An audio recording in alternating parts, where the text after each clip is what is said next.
Hello everyone and very warm welcome to this video lecture series in which we are talking about neural networks and deep learning. So in the previous video lecture we have already talked about gradient descent intuition, in which we have seen that how an algorithm of gradient descent will basically work. And in the previous video we have seen that we'll get the graph of a cost function in the form of a convex shaped counter plot, and we basically need to do is we need to achieve the minima of this graph. Okay, so we are achieving the global minima of that graph, and that is the optimal solution that can be solved using the gradient descent algorithm. Okay, so now first of all, we would be revising some concepts that we have learned in my previous video lecture.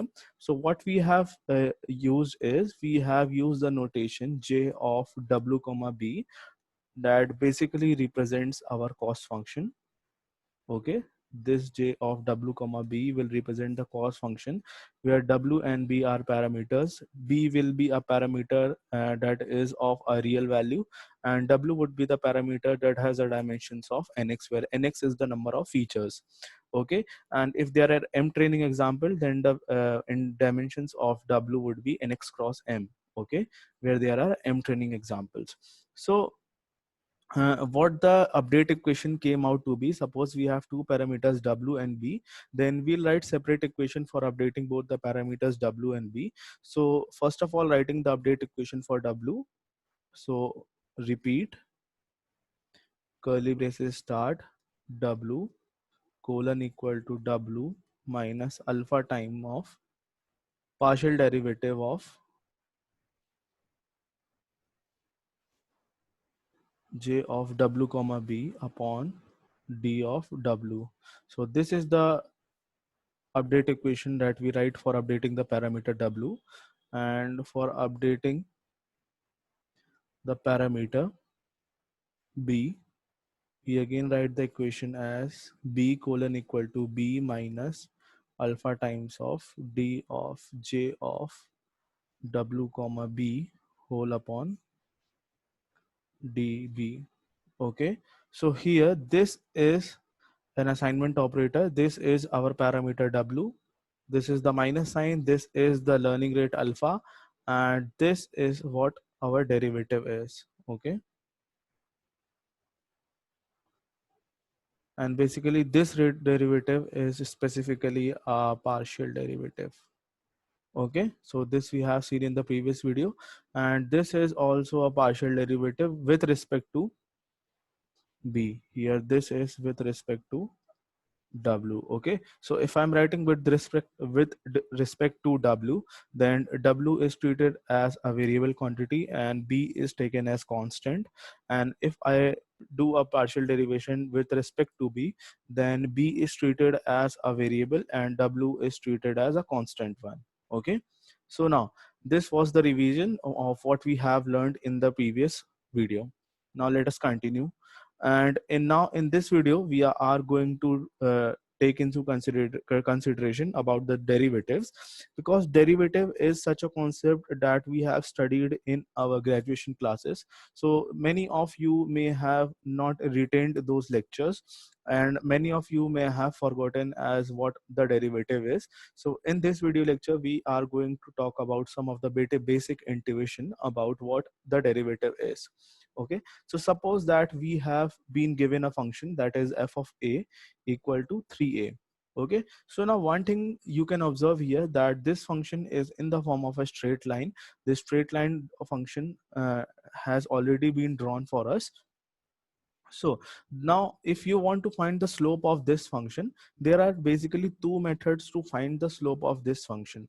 Okay, the first thing that I'll tell you, the first method is the basic method that you can use to find the derivative of any function that has a constant slope. Okay, this function has a constant slope. How this function has a constant slope, I'll show you. Okay, so suppose that this is a function f of a equals to 3a. Now take the value of a. So suppose I take a equals to 2. So if I apply this value a equal to 2 to this function, then what will be the value of f of a? The value of f of a will be 3 into 2. and that is equal to 6.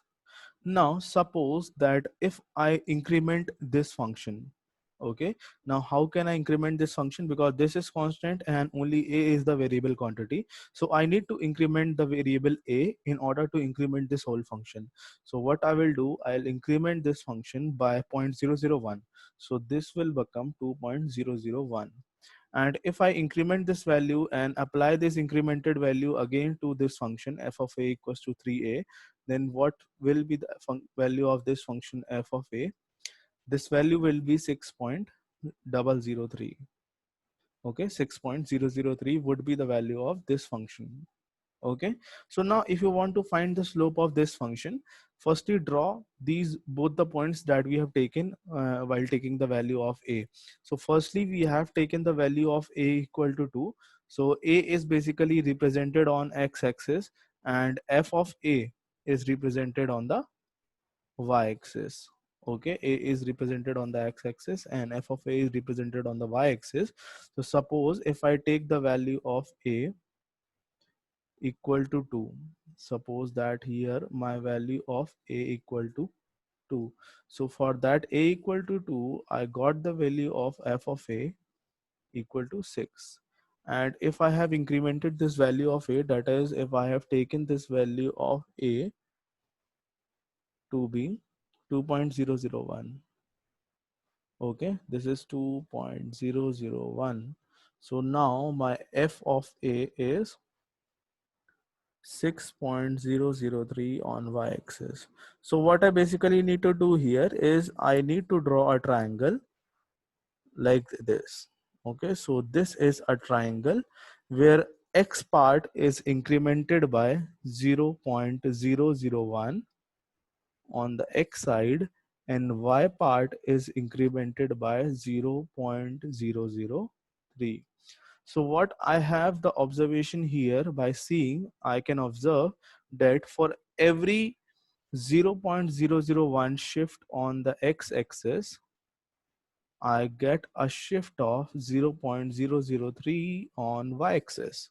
So basically this is the slope of the graph, and the slope of the graph can be given as height upon width. Okay, so what my slope would be 0.003 upon 0.001, so this is equal to 3. So 3 is the slope of my graph. Okay, now suppose that if I take another point, suppose that a equal to 5, so f of a would be equal to 5 into 3, that is equal to 15. And if I increase a by a very small amount, that is 5.001, then f of a would be equal to 15.003. Okay, now if I want to find the slope of this function in this case, then what our slope would be? Slope would be height, okay, upon width. Now what you can see is basically what this height is. This height is basically change in the value of x, y. Okay, so change in the value of our function f of a. Okay, so I'll write here d of f of a, because change is ultimately what we call as the derivative, and so height is the change of function f of a. And what is width? Width is d of a. So how much our function f of a is getting change if I am doing a unit change in a value of variable a? So this is basically the slope of this graph, and it is 0.003 upon 0.001, which is equal to 3. So in both the cases you can see that the slopes are equal.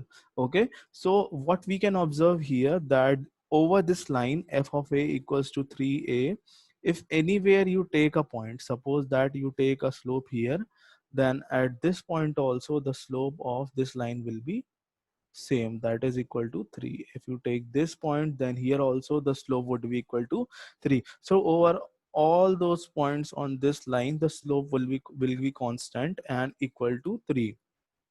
Now, one thing you can also notice here, that this slope could be directly found out if you have learned mathematics quite well in your junior classes. What we write the equation of a straight line as y equal to mx plus c.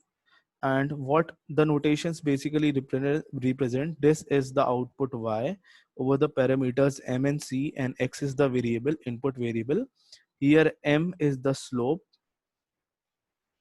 and c is the y-intercept. Okay, now if we compare this equation with the equation f of a equals to 3a, then we can see that y equals to f of a, m equal to 3, x equal to a, that is the input feature vector, and c equals to 0 because the y-intercept in this line is 0. This line passes over through the origin, so the y-intercept is 0. So using this equation and comparing this equation with the y equal to mx plus c form, we also got the slope equal to 3, and this is quite basically the more advanced method than the basic way to find the slope that we have seen earlier. Okay, so in this way the derivatives work. Now in this video what we have seen, that we are working over to find the derivative of a function that is in the form of a straight line. So derivative of this straight line is constant all over the line and it does not changes. Now in the next video lecture, what we are going to see, we are going to see somewhat a convex function, or a function that is in the form of the curve, where the derivative of the function is going to change at each and every point on the curve. At each and every point on the curve, the derivative of function will change. So we are going to look at this kind of function and find its derivative in the next video. Thanks for watching this video lecture. I hope this video lecture would have been very much informative to you. Don't forget to subscribe my video lecture series and share my video lectures to your friends also. Thank you.